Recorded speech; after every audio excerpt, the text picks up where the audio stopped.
So I'm out here at the Haddock Family Park, right down the street from Nashville, literally like right around the corner from our project. I'm going to give you guys a tour of this park.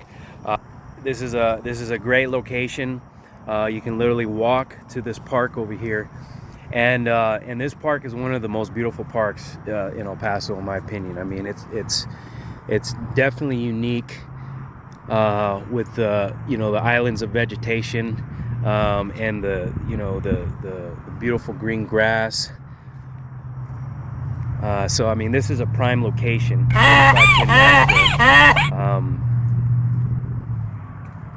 Right in the middle of everything. You're a couple minutes to the freeway, a couple minutes to the Loretto area, Reynolds. It leads you straight up to the I-10.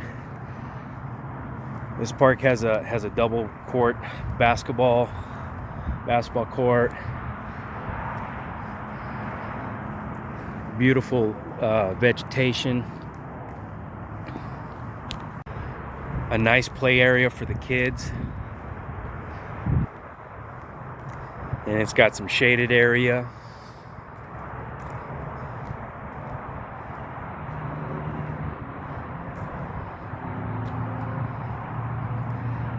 This is beautiful. A lot of open space.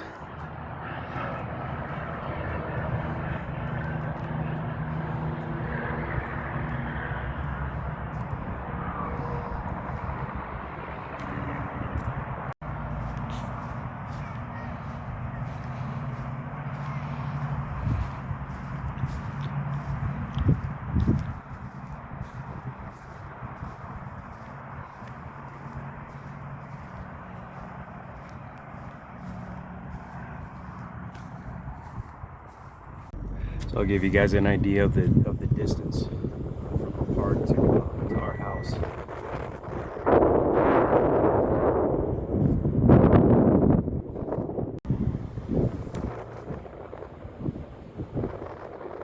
So this is right here.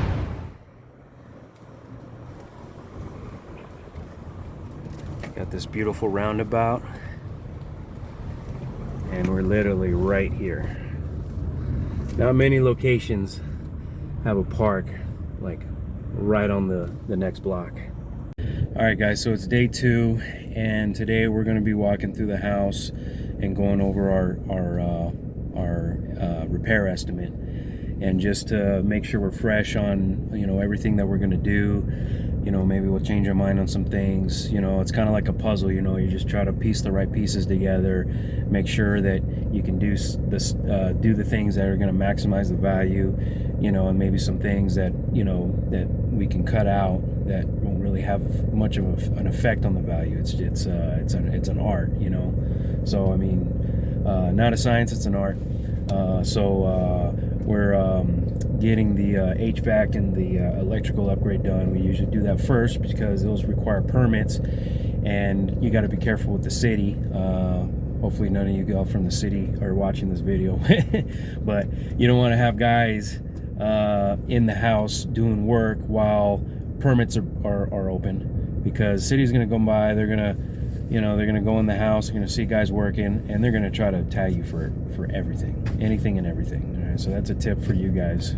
A cabinet and a stackable washer dryer there. Now what happens then, we have this open with nothing in it. Well, this space should be utilized, Somehow. as part of the kitchen, as far as, I mean, there's not really going to be much cabinet space over here. We're going to have to, Yeah, and we can't put cabinets here because the window's in the way. So we got to come up with something else. We could put the refrigerator here next to the washer dryer, or the refrigerator there, but then there's going to be a little bit of a gap, which might be okay. This reminds me of this kitchen in San Saba a little bit, because at the end of the kitchen had a little seating space. Yeah, a table and chairs. But So we ended up putting. San Saba was a little bigger though, I think. Yeah. Yeah. Well, we could knock out the pantry to make more room, and then we could add a cabinet, like we usually do as a pantry, somewhere. Yeah. So what we've got to decide is, if we wanna spend the 1,500 or whatever it is for a tankless hot water heater. Well, you had said $2,000 in the bid. You know, I wonder if there's places we can Get one cheaper? like cheaper or something. I don't know. They're pretty expensive.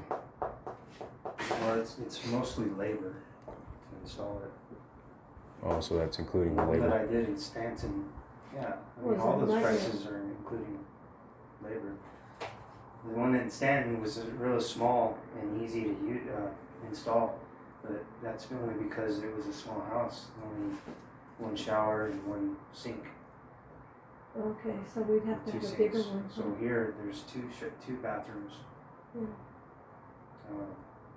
one, two, three sinks, and It's not that much bigger though. The house. but there's more water plumbing. usage. Right. There's more water being used. So we'd have to get a Well, bigger I mean, one? I think knocking this out.